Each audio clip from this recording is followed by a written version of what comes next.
This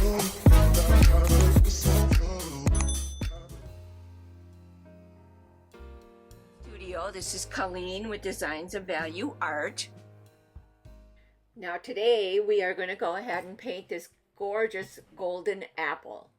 This is the resource material we'll use for the color choices that we're going to be using.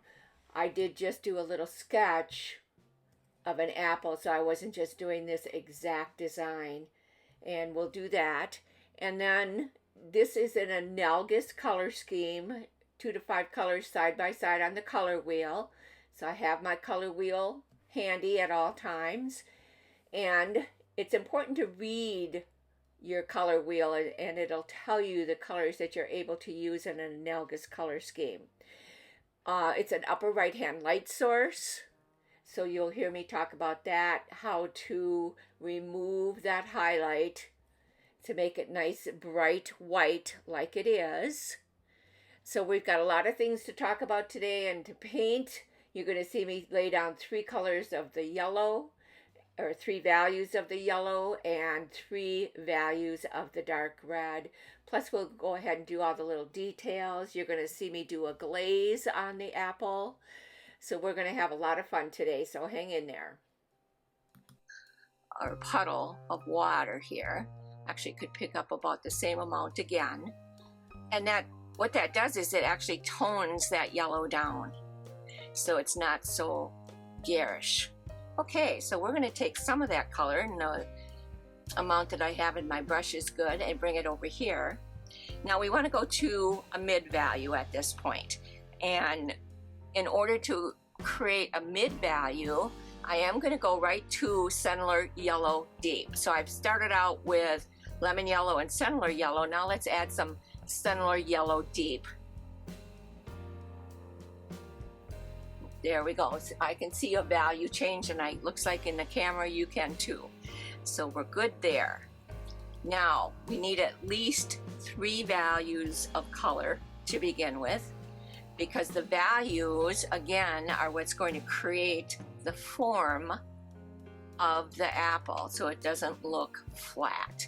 So I've gone ahead and I've started picking up golden ochre, and I'm adding that in. Now I can see it, and you can too. I'm just checking my camera.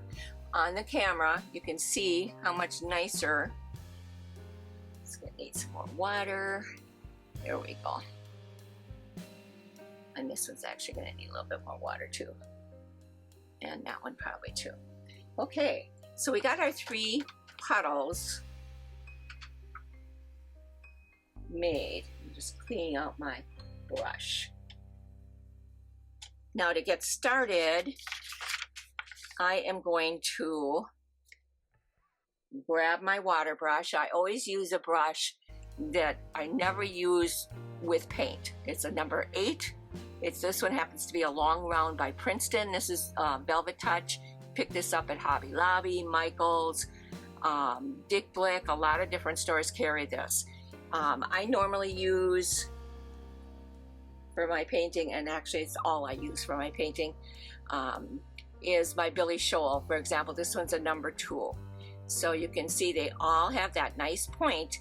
And I like that point for my water brush too, so I can get it into the corners. This doesn't really have a whole lot of corner. Choose these brushes. So I'm picking up water with my brush, and it's got the blending and glazing medium in it. And what the blending and glazing medium does is it allows you to paint longer. You can pull out paint if you need to. You can add more colors if you need to, and we're going to have to add in 2 other colors to this glaze. So I like to make sure I have my blending and glazing medium in there. And I know a lot of people don't use blending and glazing medium right from the get-go. They just use it. They have a big long leaf or something, but I like it. It gives me the time I need to play around with my paints.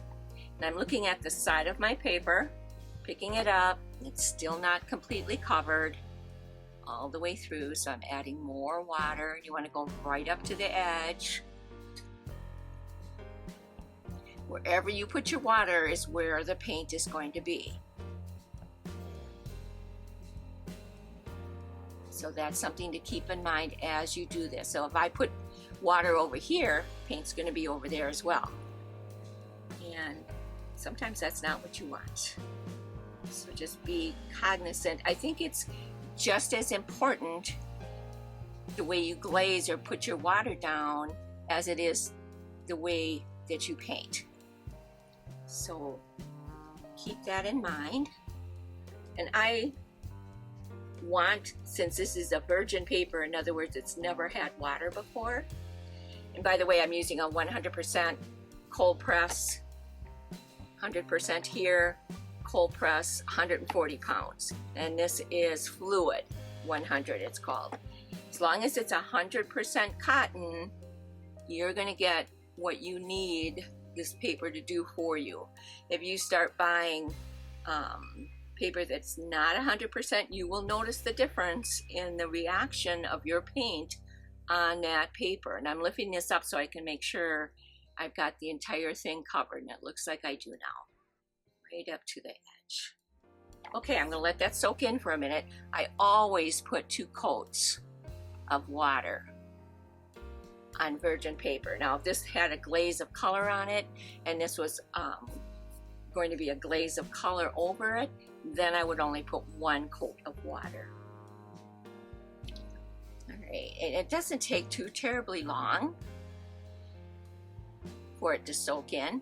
So what I'm doing here is I'm putting in the belly of the area, that must be the belly of the apple, the extra paint. And it's not a ton of, water. And it's not a ton of water. It's just enough to put a light glaze over the water that you had on there. And this allows you to kind of sweep this over the entire area to make sure it's covered and to make sure you don't have any puddles. See, if you have puddles, you're going to have extra water in your paint, and it is not going to dry the same as other areas of the apple or leaf or petals or whatever it is you happen to be painting. Okay.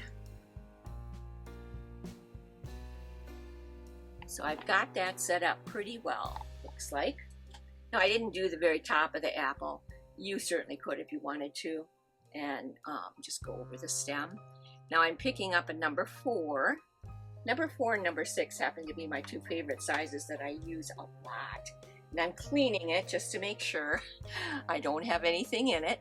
As you can see, I'm picking up my paint.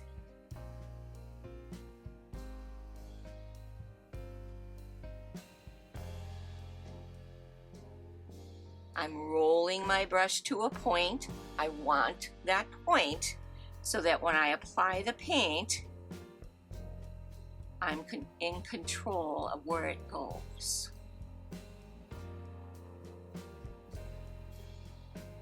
And I just need another load of paint. And again, I'm rolling my brush. And that's something you want to practice. Everything you paint, you want to roll your brush to a point. Having that point is so important. It really, really is.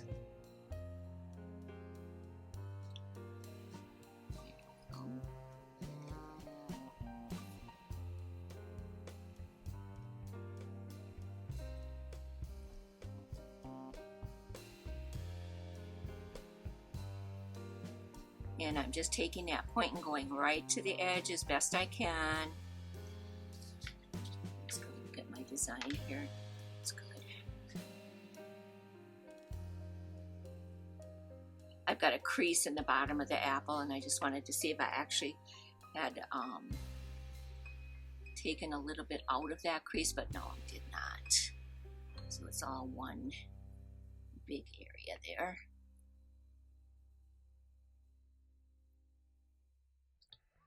Now this apple has a highlight right smack in the middle, upper right. So now that I've got this color all over the entire apple almost. What we want to do then is add in a medium value, and then at that point it's probably going to be dry enough. This doesn't seem quite as dark as it needs to be over here. It'll probably be dry enough that I can actually pick up that highlight.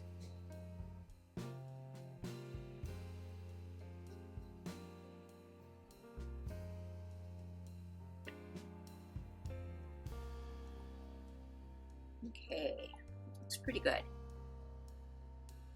Should put some down here. Now I went over my edge a little bit, so I'm just going to rub it back with my finger. Goodness for fingers. All right, now I'm going to go right into, look at my, can you see my palette, how the color ran right into the darkest value? I can still see I have the darkest value there though, so we're good. Okay, so our highlight's going to be right here.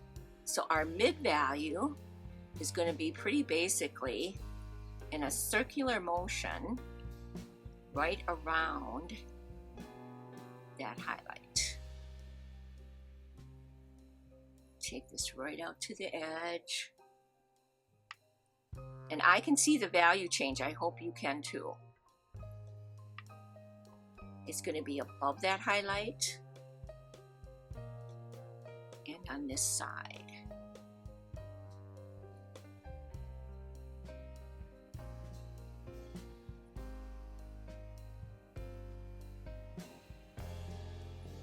And a lot of the blending that is happening on the apple is because of the water. The water is blending it together for us. So that's a good thing. Remember, I'm going to pick up the dark value and I'm going to put that down at the bottom. Anytime you want to sit something down on a table or in that fashion, then the dark value should go at the bottom because that's going to make it sit down.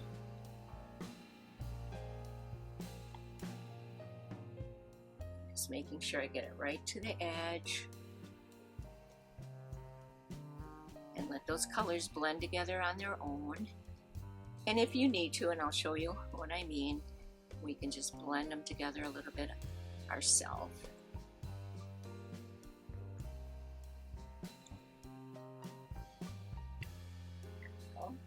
I'm going to clean my brush. I'm going to wipe it dry. And then I'm going to just sweep this back and forth here. I'm not going to do a lot of it because water's doing it for me. Now we want to get that highlight out of there. So what you want to do, my brush is completely dry. It is drier than the paper and drier than the paint. Now if your highlight is in a crescent shape, make it a crescent shape. If the resource material that you're looking at is different, this one happens to be just kind of like an oval. Every time you take paint off, wipe your brush dry, or you're going to just reapply the paint you just picked up.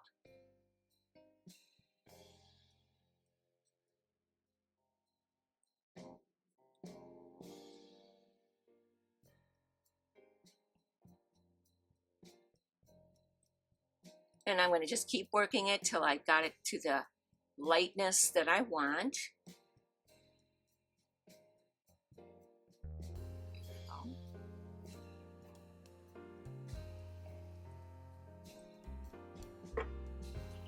And I'm just going to look at it so that take just a bit more off of here in this corner. And see, I didn't listen to myself. I didn't wipe it. I brought color back into that section. So all I'm doing is I use baby diapers, baby cloth diapers. And I have one on my lap constantly when I paint, and I'm wiping my brush off on it to get that color out of there. That looks pretty good. It's got such a shine from my light that I'm just going to lift it up again. That looks pretty good. So we're going to leave that. Now we're going to dry this, and then when we come back, we're going to mix some colors for the orange that's on here, and then some reds. So I'll be right back with you.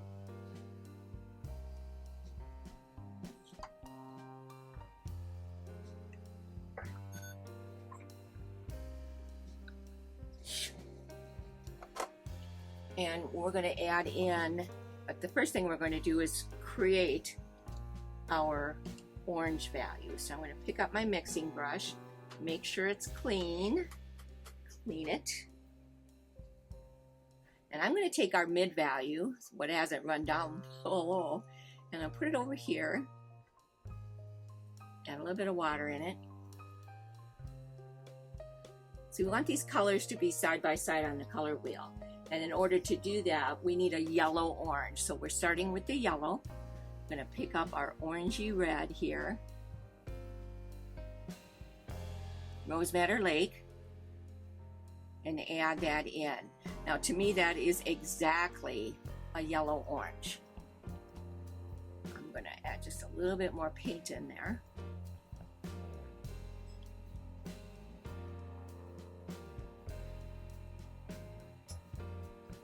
Yellows. There we go. So we've got our yellow orange mix. Now the next color is going to be darker, more orange than that. So what I'm going to do, I hate to lose that color because I'm going to just pick this color up, some of it up there. As I pick it up, it's adding in the orange. Add some more of that red. First try, look at that. Okay, so there's our second value. And now, over here, we can actually do it right on top of this one. We're not going to need that color any longer. Add some water to it. It seems a little dry. There we go. And we want this to be darker. So in order to make that a darker orange, I don't have an orange on my palette, so I'm going to just add in a little bit more of the red.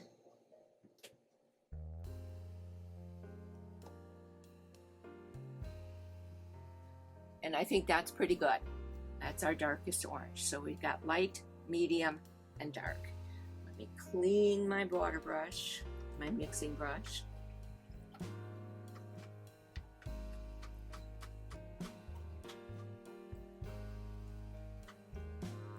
There we go. Good to use the next time I need it.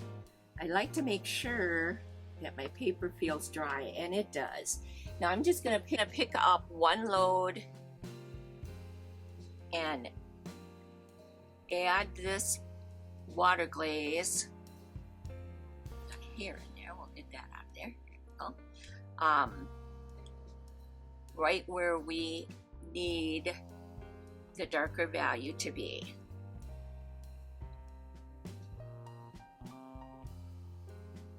And I'm doing this very gently. I'm not putting a lot of pressure on my brush. And as you can see, and you'll get a copy of this, and I'll have this up in the corner so you can look at it while we're painting. It's here and up on the very edges, but we're going to do the crescent shape for now, and then we'll add in the outside edge.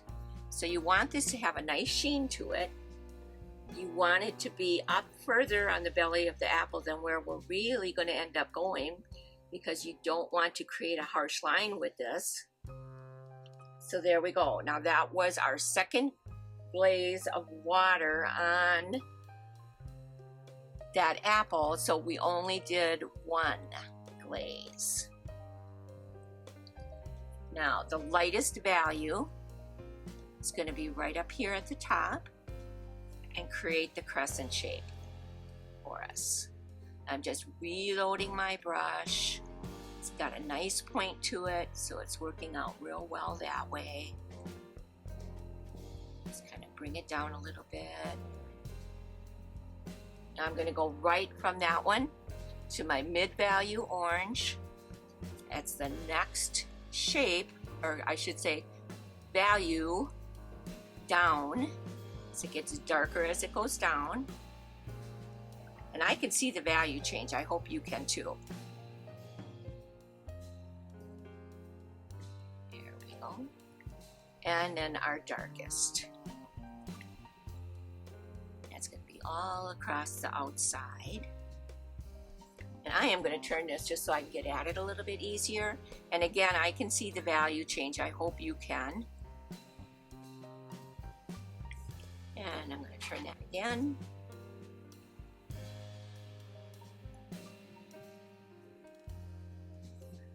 And my water seems to be mixing the colors together pretty darn well, so I'm just going to leave that happen. But I can see I just cleaned out my brush, wipe off any drips, just have a moist brush, and I'm just adding in a little bit more water here because I don't want it to dry harsh. Probably should have added a little bit more there when I was adding water in, but that's okay. That's why you watch your paintings to see how they dry. Very important process. Don't want them to dry harsh. So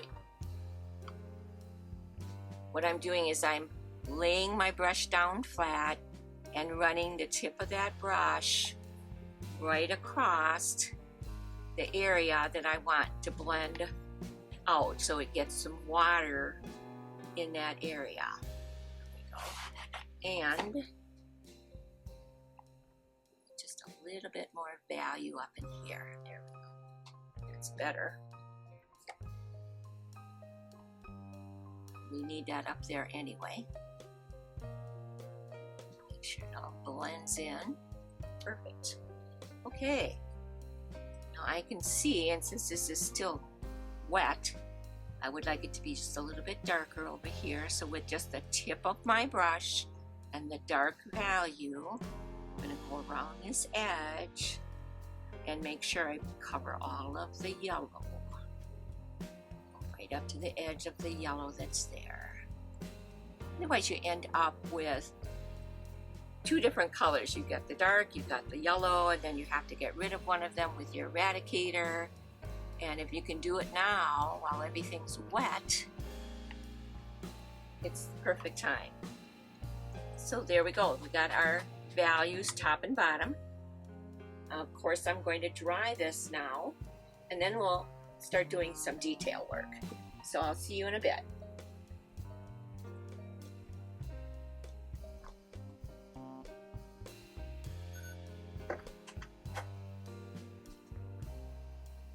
Welcome back to my studio, and today we're going to go ahead. I've got the three colors of the orange and the three values, I should say the three values here as well, the orange and three values of the yellow. And don't forget, this is our design. You're going to get a copy of this.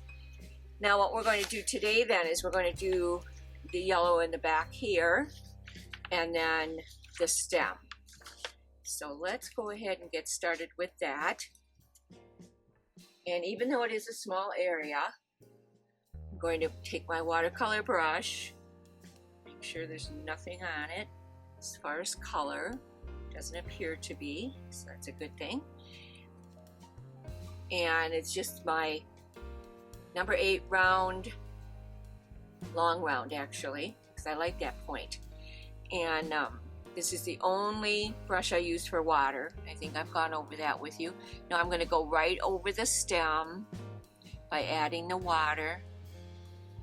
It's not a big deal. Now since this is such a small area, I will just put one coat of water on this. Dropping my brushes here, there we go. And then we'll come back and go over for the stem. Okay. So we've got that in there. Set my water brush aside because I don't want to pick it up by mistake.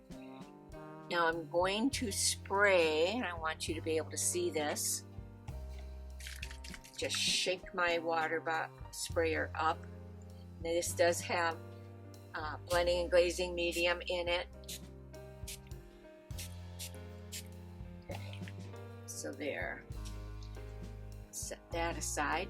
Now the darkest value of the yellow is down here, and I am going to put this one in up close to the stem. Not going to necessarily try to go over the stem, even though it does have water on it. So I'm going to just kind of leave that alone.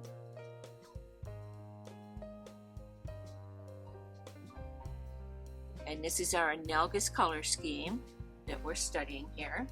Okay, so I've got the dark value in there. And while it's still wet, I'm going to go to our lightest value. Actually, use just a little bit more water in it. There we go, that's better. So all I did was put my brush in my water, bring it back over and add it to the pile. That's all I did. And this is going to be the outside edge. Now we will come back in and do some detail on this section as well. So we'll get another darker value in there at that point.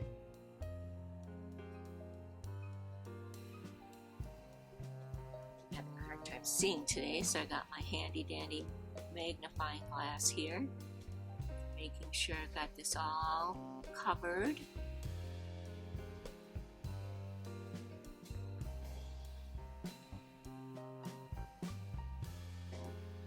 Sure I have it on the outside. Alright, so now I'm going to clean my brush, and while that's still wet, I'm going to dry wipe my brush to the point that it is almost completely dry, but I want it to be drier than the paper, because what I'm going to do is pick up this color in the stem. It might still just be too moist yet at this point, but we'll just continue.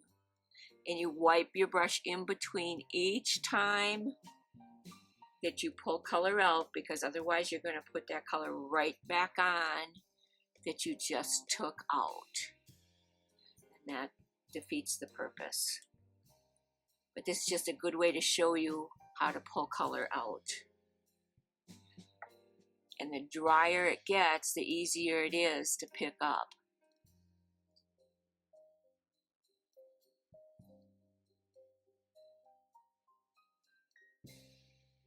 Just ordered some new brushes from Rosemary Cole, which is out of England.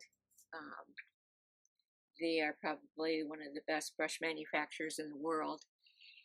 And I just ordered another set of Billy Showell, not that I needed them, but they're really hard to get a hold of over here, so without spending an arm and a leg.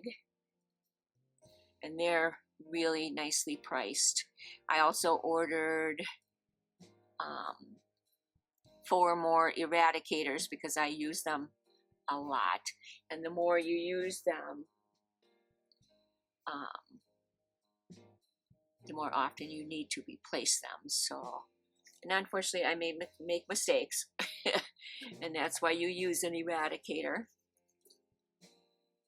And I could have used an eradicator right there, but it was still moist, so I just picked it up with my paper towel. I had taken some of this paint and went over the edge by mistake.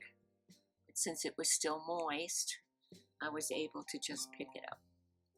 Do it again. There we go. Okay, so we've got the back portion done.